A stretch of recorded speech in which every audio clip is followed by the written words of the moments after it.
This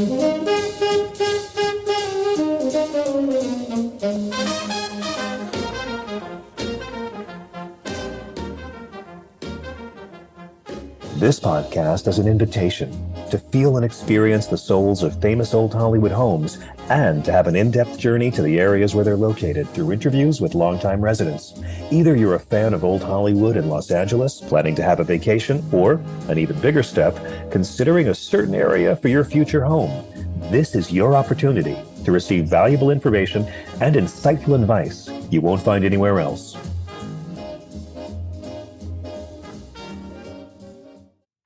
Hello, and welcome to my podcast. Are you in the mood for California? Today we'll explore Hollywood's conscience and the legacy of meaningful cinema, featuring an interview with remarkable Kat Kramer. Well, it's in my DNA to be a socially conscious filmmaker and artist or artivist. I like to call myself an actorvist or an artivist. And I had learned from him by osmosis, too, because he didn't share that much about the industry. He was a family man who was always home for dinner at 6, and he tried to shield me from show business, but I went into it at a very early age. That's what I always wanted to do, and there was really no way of stopping me. I believe I would have a conversation with him, of course, about the state of the world, which, he made that famous classic all-star comedy before my time. It's a mad, mad, mad, mad world. And he would say it really is a mad, mad, mad, mad, mad world. I'm sure he'd add an extra mad.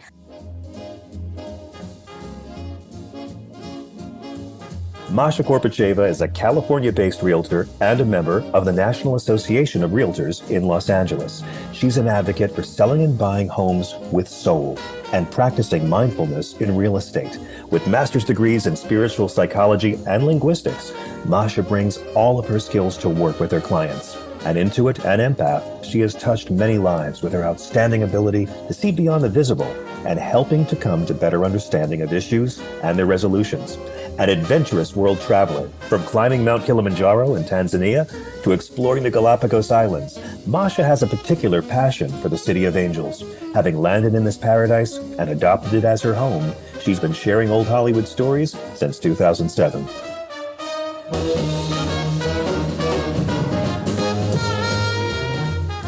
In the mood for California, feel the soul of old Hollywood.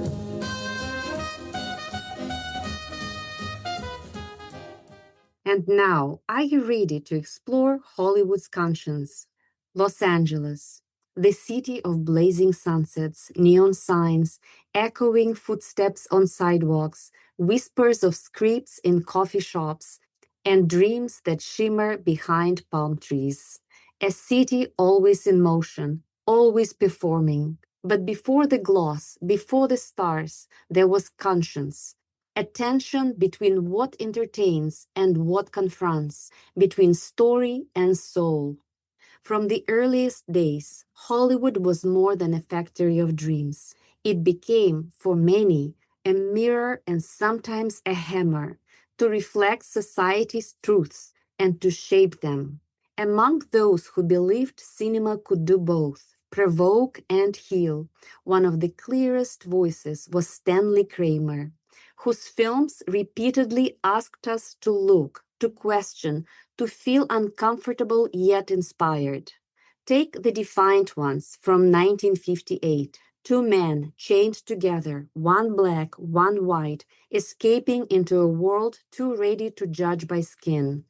Or Guess Who is Coming to Dinner from 1967. A film that dared to bring a black and white couple's interracial relationship into the parlors of polite America during a time when that was still deeply controversial. Then there is Inherit the Wind from 1960, a courtroom drama meant not only to entertain, but to grapple with freedom of thought and the persistence of irrational fear. Judgment at Nuremberg from 1961 confronted war crimes, justice, the weight of guilt and complicity. These were not light films. They were loud whispers, urgent pleas, calls to listen, and they often came with a risk. Stanley Kramer was not alone. He worked in a world where social issue cinema had deep roots. During the silent and early sound eras, films that addressed labor, inequality, immigration, and prejudice erupted in public consciousness despite resistance. The social problem film became a genre, narratives that didn't just feature people, but featured conflicts in the bones of society. Situations where characters are shaped and often shattered by inequality, by injustice. In Los Angeles in the late 1960s, another kind of voice was rising, the LA Rebellion, a group of African and African American students at UCLA, filmmakers like Charles Burnett, Haile Gerima, Julie Dash, Billy Woodbury, Alili Sharon Larkin, people who saw film as more than art, but as a document, as memory, as resistance. In Killer of Sheep, one experiences not just the rhythms of daily life in Watts, but the quiet heartbreak, the longing, the dignity. Daughters of the Dust traced lineages of diaspora, memory, female strength. These works weren't made for the studios, often made with tiny budgets, sometimes unknown, but they reshaped what film could carry. Meanwhile, the social problem genre in Hollywood, stories that integrate societal conflict, racism, class, war, oppression, into personal drama, has long been part of its fabric. While studios were often cautious, filmmakers kept pushing boundaries, exploring the unsaid, the unjust, the uncomfortable. What becomes clear is that meaningful cinema does more than reflect society. It can shape it. It invites viewers in, unsettles them, allows them to imagine otherwise. Kat Kramer, as daughter of Stanley Kramer, as an artist, producer, and advocate for films that changed the world, lives at the crossroads of this history and this possibility.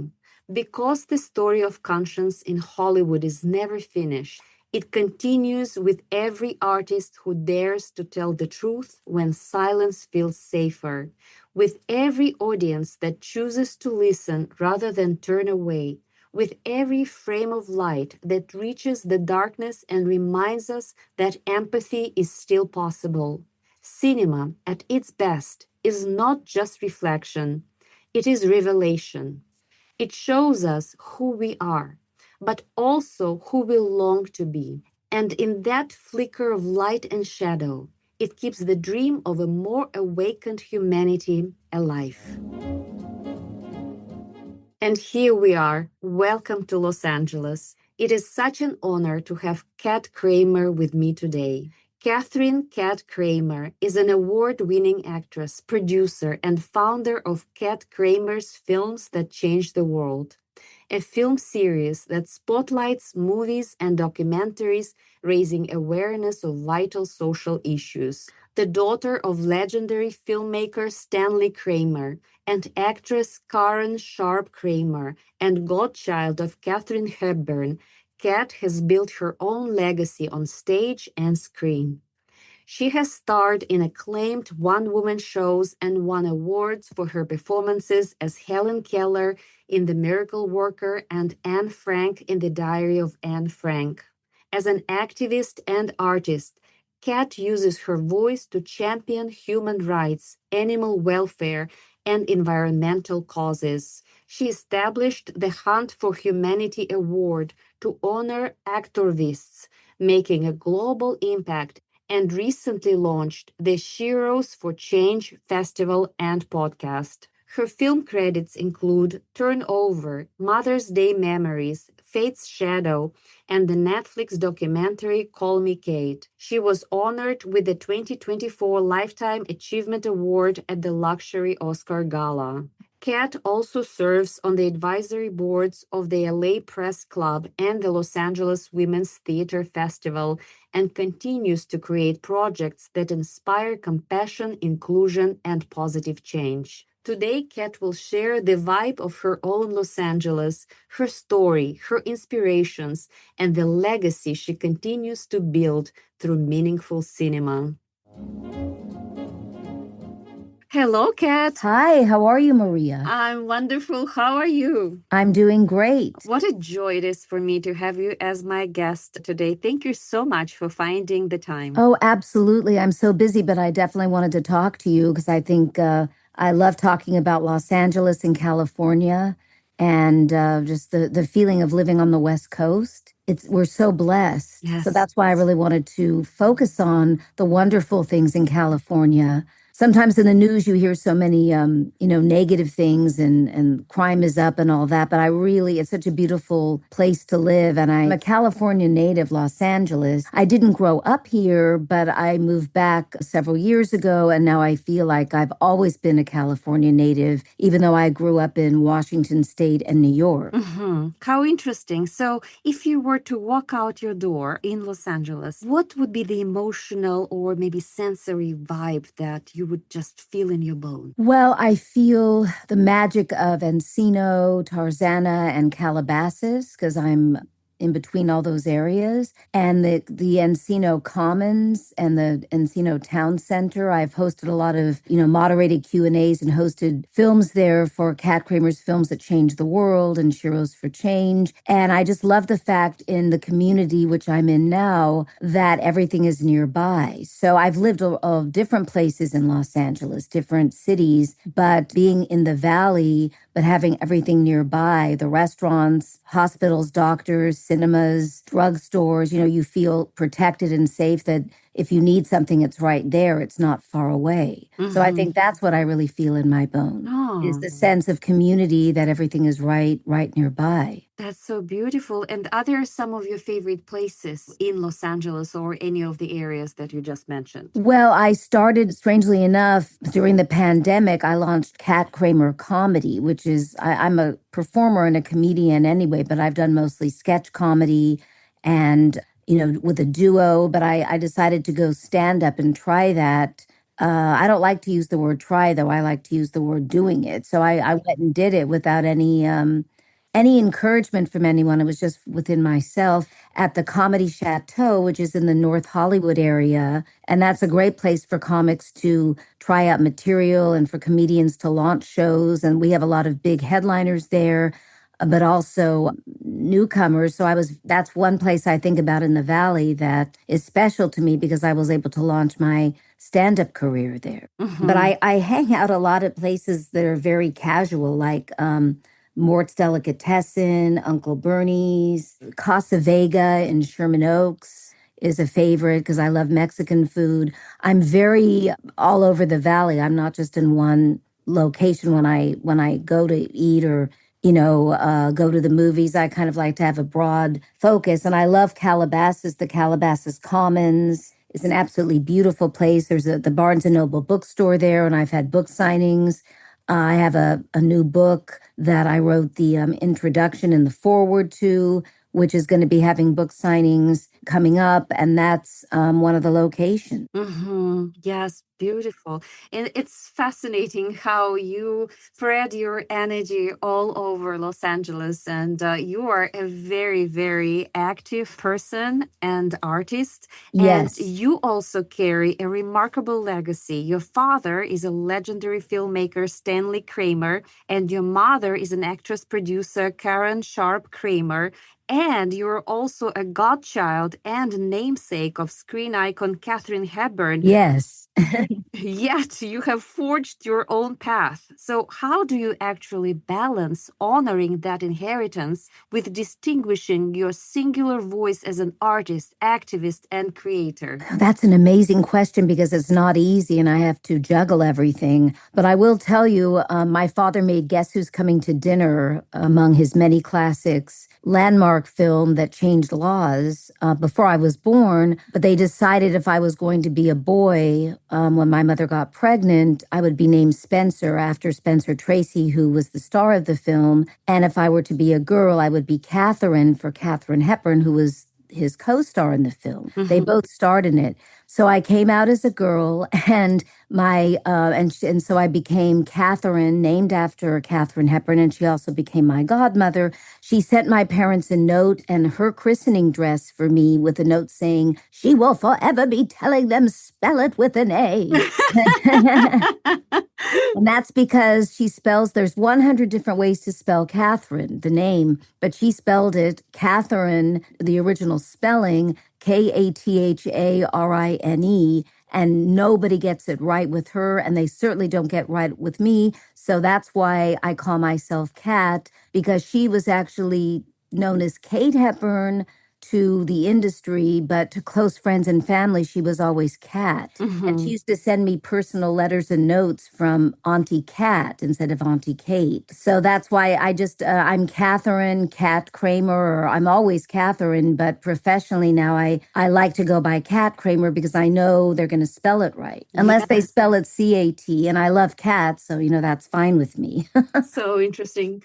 Do you think your name affected you in some way, or do you think you feel over a stronger connection to Katharine Hepburn? Yes, I do. I'm in the Netflix documentary "Call Me Kate," which just came out a couple years ago, and I shared one story. I mean, I shared several, but they incorporated one, and I was able to do some voiceover, not as her, but just for myself narrating part of it. But I do have a character, Auntie Kate, in my one-person show, and where I imitate her as I just did. And she also makes an appearance in my stand-up comedy.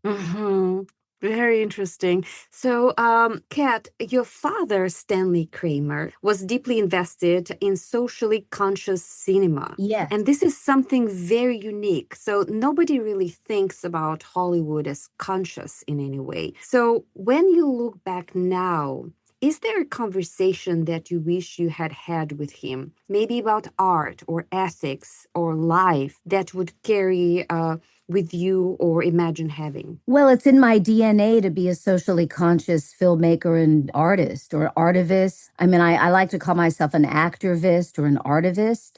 And I had learned from him by osmosis too, because he didn't share that much about the industry. He was a family man who was always home for dinner at 6, and he tried to shield me from show business, but I went into it at a very early age. That's what I always wanted to do, and there was really no way of stopping me. I believe I would have a conversation with him, of course, about the state of the world, which, he made that famous classic all-star comedy before my time. It's a mad, mad, mad, mad world. And he would say it really is a mad, mad, mad, mad, mad world. I'm sure he'd add an extra mad. I would discuss AI with him because, we're not going to be able to stop it. And just from the industry, from being an artist, we're especially creators are very afraid that AI is going to replace them. But at the same time, it's very beneficial in helping with films and helping with projects, and certainly in the medical profession and in other professions, it's the norm, and it has helped so much. But I believe AI should be a collaborator, not a tool that takes over. So I would have that conversation with him of, he was a pioneer. He was always the first in everything he did, and the first to tackle this, and he was the first star on the Hollywood Walk of Fame, the first completed star, first to receive certain awards, and certainly to make films about social issues that no one else was courageous enough to make. Yes. But I believe that AI is the future, and we can't stop it. So it's about embracing it and how we can incorporate it as a tool to tell stories and not have it be driving the narrative, but have it enhance the narrative. So I believe that's what I would discuss with him. What do you think he would tell you about AI? What do you think his perspective would be on it? Would it be different from yours? I'm not sure, because we have a lot of things in common, but I'm,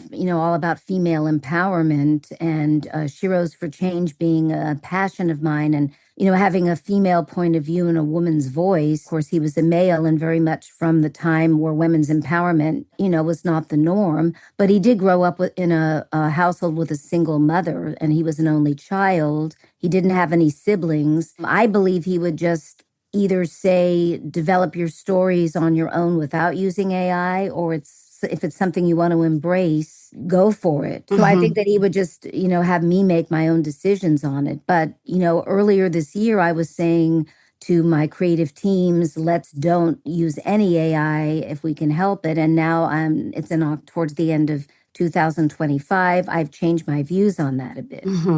Interesting.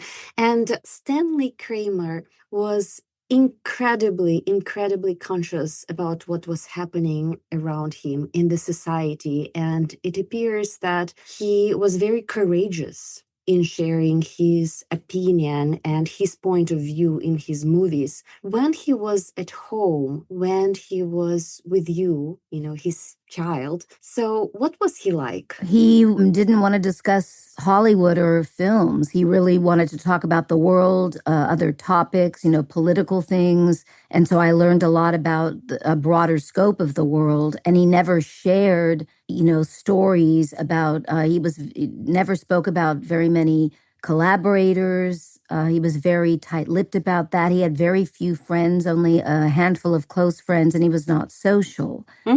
Interesting. So if you wanted to talk about the film industry, I had to drag it out of him. But it's my mother, who also was a award-winning actress and who's now a producer. Well, she's been a producer for many years, but we have a production company, and she's also my manager. She's the one that's always focused me more. If I love it, go for it, and was not afraid to talk about the creative process or the industry or Hollywood or, but all from the point of view of the work. Neither one of them she's not involved with gossip or anything on the social scene either. And the whole family is just about the work. And I believe in being a social activist, but they're not about, and neither am I, about the party scene. So maybe, because I'm also a singer and a lyricist, and I moderate Q&As. I mean, I wear many hats. I'm a journalist. So for me, it's important to be social, but he was never that. He rarely ever talked about the industry. So I had to form my own opinions and really forge my own relationships in this business. Do you think it was intentional? Like, if you were to say one thing that you learned from your father and then one thing that you learned from your mother, just about life in general, what would those two things be? Well, my father always said, take the work seriously, but yourself not at all.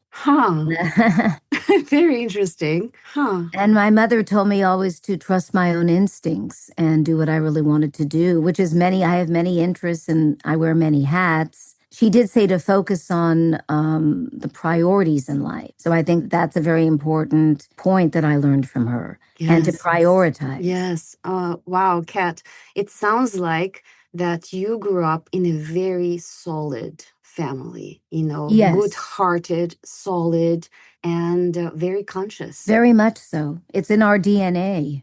It's in my DNA. Absolutely. And you continue in this legacy, and your initiative, Films That Change the World, it seeks cinema with social impact as well. Maybe you could share one moment where you felt that film performed that kind of transcendence, where a story shifted someone's understanding or moved them to action, and what that teaches you about the responsibility of artists today. Well, Kat Kramer's Films That Change the World is the cinema series I founded in 2009. And Heroes for Change is the festival that comes out of that cinema series. So it's always Kat Kramer's Films That Change the World presents Heroes for Change, which is all female-focused films, female equality, female empowerment through film and music. But with Kat Kramer's Films That Change the World, it has a very broad reach, and each film that I select is focusing on a different social issue.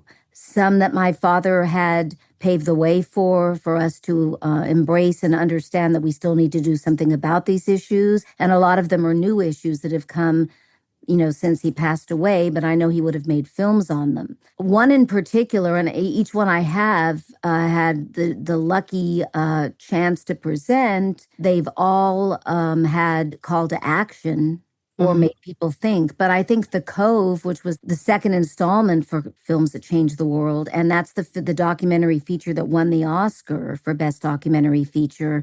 I had a call to action. The filmmakers were there. They flew in just for that for my premiere. It had not had a premiere in Los Angeles, and it was already nominated for an Oscar. So I had the West Coast premiere DVD release in 2010, just a few days before the Academy Awards. And, I had Academy members there that had not completed their ballots yet. It was just like right at the tail end of it. And they were afraid to watch the movie, even though it was winning. And it's non-traditional documentary. It was not only guerrilla filmmaking, but it was call to action filmmaking to stop the slaughter of the dolphins in Taiji, Japan. So I decided to invite the Academy members, and they were forced to watch the dolphin slaughter that's necessary to watch in the film.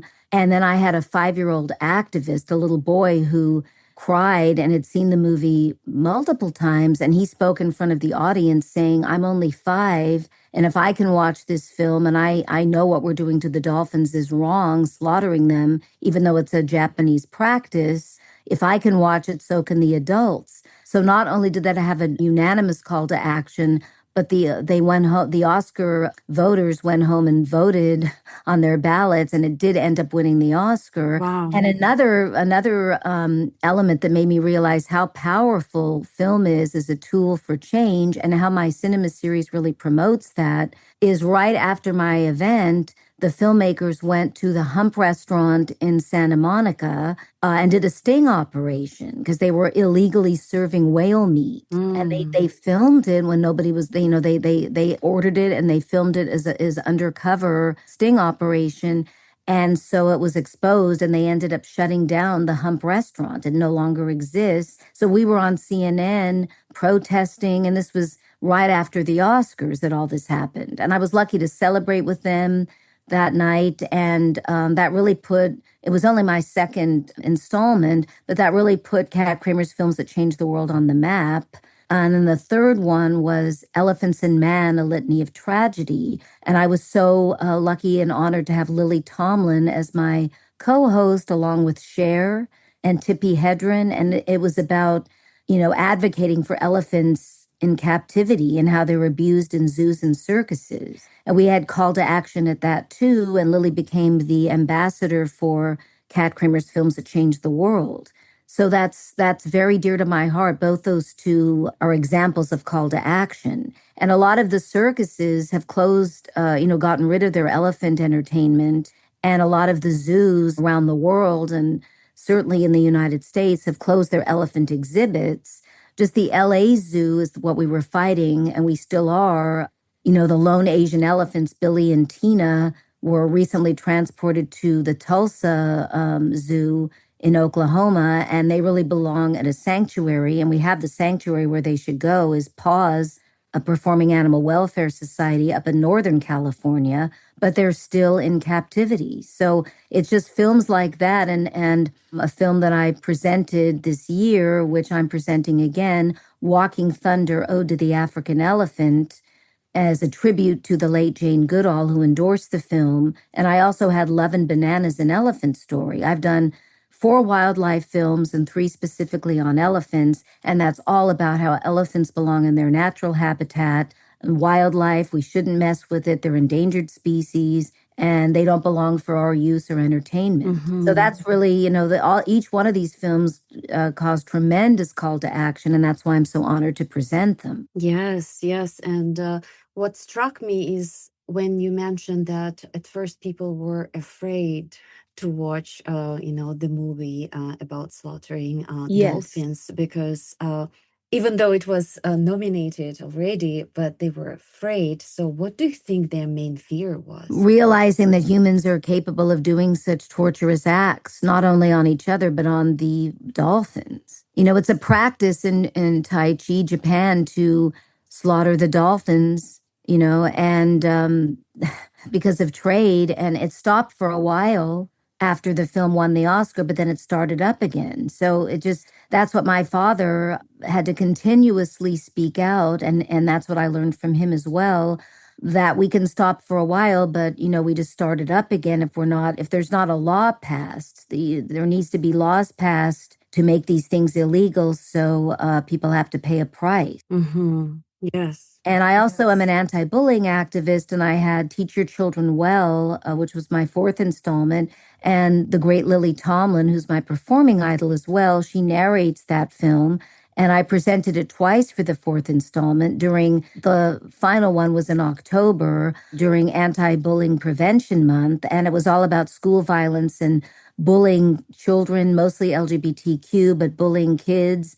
And that also caused call to action. And there's been a lot of, laws passed, and especially in the schools, they've done what they can to prevent bullying because there were so many suicides. But, there's adult bullying that happens. I've been Yes. bullied as an adult, and it's just, it's a common practice, unfortunately, in Hollywood. And I think everywhere that what happens in the schoolyard also transforms into the workplace. Yes. Yes. So I've given you many examples. There's so many more. I've had the anti-nuclear film Fallout, which was about my father making On the Beach in Melbourne, Australia, which was based on the Neville Shute's book about the end of the world and the atomic bomb. And so that was something where the closest I've gotten. But I am presenting my father's films now as a special selection for Kat Kramer's films that changed the world. A Judgment at Nuremberg, which, was the first film to really show the atrocities of what the Nazis did to the Jews and reveal the footage. And Yes. the movie Nuremberg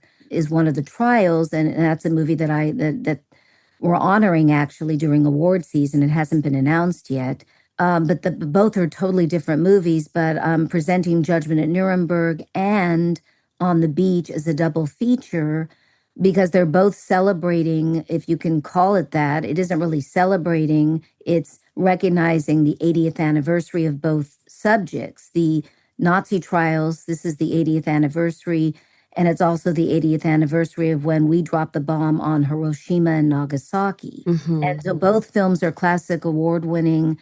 Judgment at Nuremberg was nominated for like 10 Oscars and won 2, and On the Beach was nominated. And, both those movies are from a different time, but they're necessary to show. And there's 2 movies now coming out that are like paying homage to that. Nuremberg, of course, for Judgment at Nuremberg, and Catherine Bigelow's A House of Dynamite. And both are award season films. And that's about if we, what would happen if we pressed a button and blew ourselves up. So they're both very necessary, and they are hard to watch. But I decided, you have to watch it. You have to see who made these movies first, who tackled the subject first. So it's the first time I've ever presented my father's films, classic films, under the banner of Kat Kramer's Films That Changed the World. Wow. And I'll be doing it again in Palm Springs. My father, that was his second home. And, I was actually grew up in Palm Springs. So that's another part of California. I didn't live there. I was born in and I grew up in Beverly Hills, but we were always in Palm Springs. And the Palm Springs Plaza Theater is reopening, and we're going to have a tribute to Stanley Kramer there and other amazing. There's a museum. There's going to be an exhibit, and also for Katharine Hepburn. And I'm going to be bringing a lot of wonderful live events to the Palm Springs Plaza Theater. It just hasn't been announced yet, so you're hearing about it first. Wow, But that's still a wonderful. big part of California, and Palm Springs is so much the movie industry too. Very true. Very true. It's really their home away from home. Well, thank you so much for doing this incredible work and actually helping people face fears that they have inside, but probably they're not even aware of, because, it's pretty scary to see other humans, maybe just like you, but doing all these atrocious things. Well, that's what Nuremberg hits on, where my father's judgment at Nuremberg was based on the judicial system, and there were some composite characters. Nuremberg is based on a book, and it's about how Douglas Kelly, the psychiatrist, had to interview Goering and different Nazi leaders to see if they were fit to even, be on trial, and if they had the mental capacity. And he found out that in many ways they were just like us, just that we're capable of the same thing in this country. Yes. It's so relevant now, it's really scary. Absolutely. Absolutely. It is scary. No, I absolutely agree. And Kat, if you could leave one message in film on stage or in speech to the next generation of artists, especially those who want to use their art for change specifically? What would you want them to understand or believe before they set foot into their own journey? Lead with your heart. It's okay to lead with your mind, but I believe you should lead with your heart and really listen to your own instincts, and don't do something just because somebody tells you. If it doesn't feel organic or authentic to you, then throw it out. Throw out the advice. Even if it's someone you respect advising you, it may be right for them. It may not be right for you. And also to embrace other cultures, especially deaf culture. I'm an advocate for the deaf community and the disabilities community at large. I played Helen Keller as a preteen, and that really influenced my life in terms of her being blind, deaf, and mute, and her being an advocate for the disabilities community and being the first really to use sign language on a mass scale. And so I have several projects that are for the deaf and the hearing worlds, but to embrace deaf culture specifically, and for the visually impaired. Everything that I do incorporates inclusion. So I think that would be the biggest message, is to make sure your film projects are inclusive and that you include open caption files, that you have audiovisual files, and that you describe yourself for the blind and the visually impaired, and that you also recognize that there's so many people that are deaf and hard of hearing. You need to always provide accessibility. Yes. That would be my message. That's a beautiful message. And Kat, I would like to thank you for, first of all, being such a fearless artist, because this is the impression that I received about who you are. You have absolutely no fear, or at least it appears so, when you're creating your art. And the heart with which you're leading all of your projects, all of your initiatives is so strong, and it's so kind, and so accepting of everything around, and inclusive. So thank you so much for doing this for this world. Thank you so much. I really appreciate you. I really enjoyed speaking with you. Yes, me too. And I'm wishing you many, many more wonderful projects, and continue to inspire the future generations. Absolutely. Thank you so much. Thank you, Kat. We'll be in touch, and until next time. Yes, I look forward to it. Me too. Bye-bye. Bye.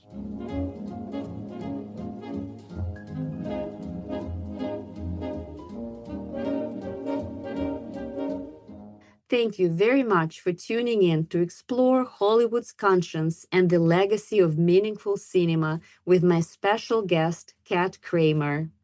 If you enjoy my podcast, In the Mood for California, please sign up for future episodes at your preferred platform, and please leave your feedback. I really appreciate your time and support. You can also follow me on Instagram at In the Mood for California, and check out my website www.inthemoodforcalifornia.com. On our next journey, we'll head to Valencia, a place where sunlight meets open skies, and every corner seems to whisper about purpose and belonging. As we step into 2026 together, let's pause to reflect on what truly gives our lives meaning. From my heart, I want to thank you for spending 2025 with me, for listening, dreaming, and exploring the soul of California by my side. Here is to a new year filled with inspiration, connection, and moments that truly matter. I cannot wait to see you in 2026.